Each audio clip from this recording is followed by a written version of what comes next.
All right, let's plug in. Today, we are diving deep, and I mean deep, into the sonic world of KANAMI, the incredible lead guitarist for BAND-MAID.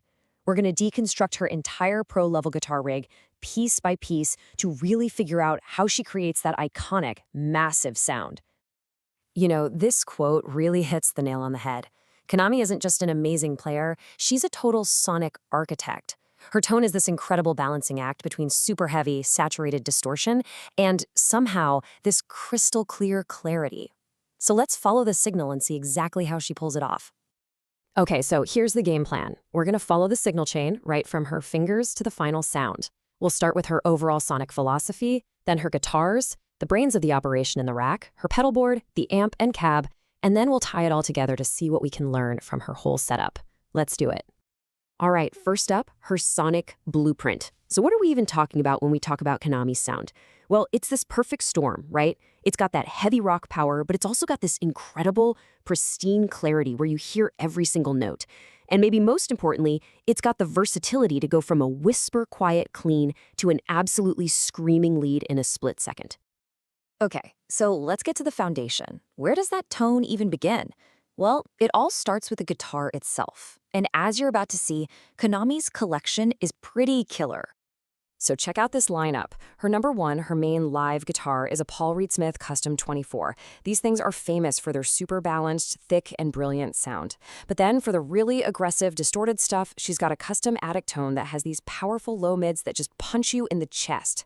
And for ultimate flexibility, there's the G-Life G Phoenix, which has some seriously complex switching options.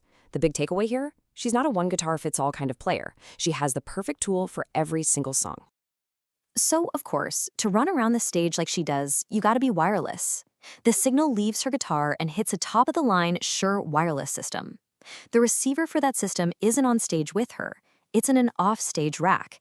And that rack, well, that's where the real magic starts to happen. Moving on to the brain of the whole operation, the rack and switching system.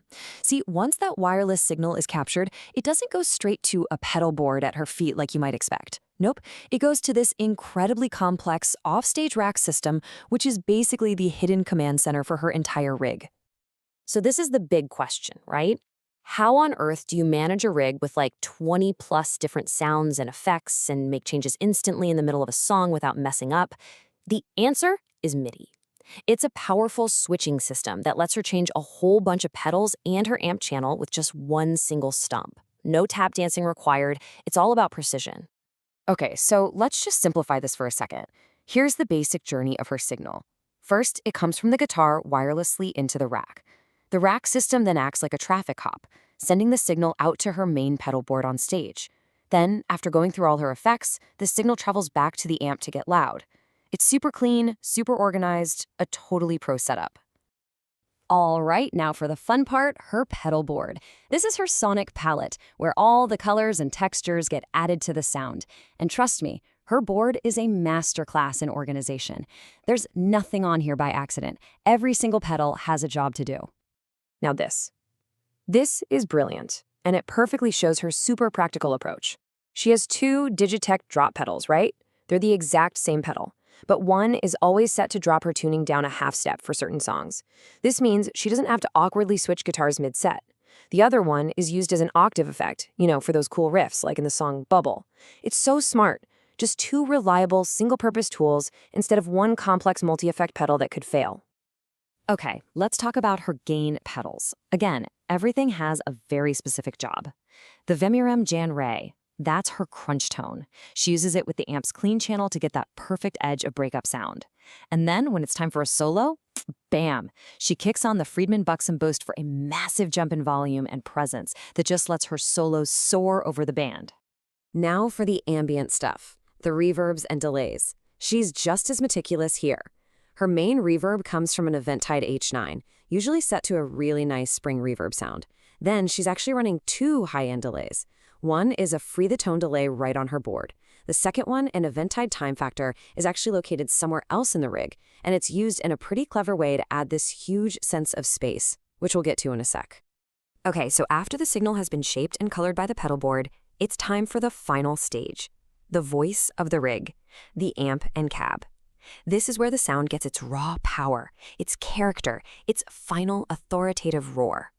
And for her amp, she's using an absolute legend, the Bogner Ecstasy, specifically the Pandora model.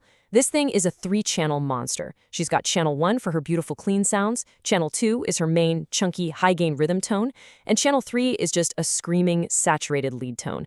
And what's she running it through? The classic Mesa Boogie 4x12 cab with Celestion Vintage 30s. I mean, that is the sound of modern rock right there. Okay, so remember that second delay pedal I mentioned, the time factor? Here's where it lives. KANAMI uses a pro technique called an effects loop. Basically, it lets you put certain effects like delay and reverb after the amp's distortion is created. Why does this matter? Well, if you put a delay before a high-gain amp, you just get a mushy, distorted mess. By putting it in the loop, the delays stay crystal clear and atmospheric. This is absolutely key to getting her huge, spacious lead sounds. So there's a huge problem when you start touring at this level. You're on these massive stages with giant LED video walls and a crazy amount of lighting. All that stuff puts out a ton of electrical interference. And what's a high-gain guitar rig? It's basically a giant antenna for all that noise. So you get this awful hum and buzz. How do you possibly deal with that? Well, her solution is just genius. She uses 2 noise gates. Now, the first one is pretty standard. It's at the beginning of the chain to tighten up the guitar signal itself. But the second one is placed later in the rig, specifically to hunt down and kill all that environmental noise from the lights and the screens. The result?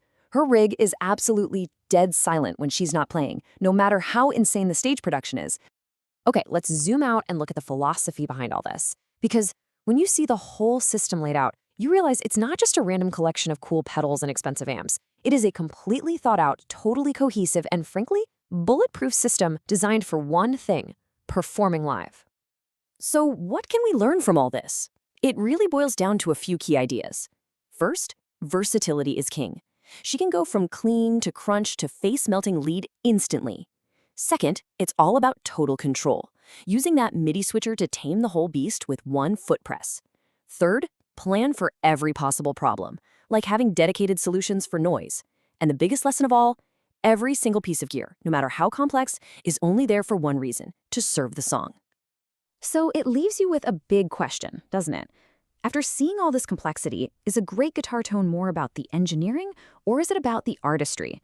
I think KANAMI's rig gives us the perfect answer. They're not 2 different things. They're 2 sides of the very same coin. All of this incredible, meticulous engineering exists for one purpose: to unleash her artistry and let it run completely free. Thanks so much for diving in with me.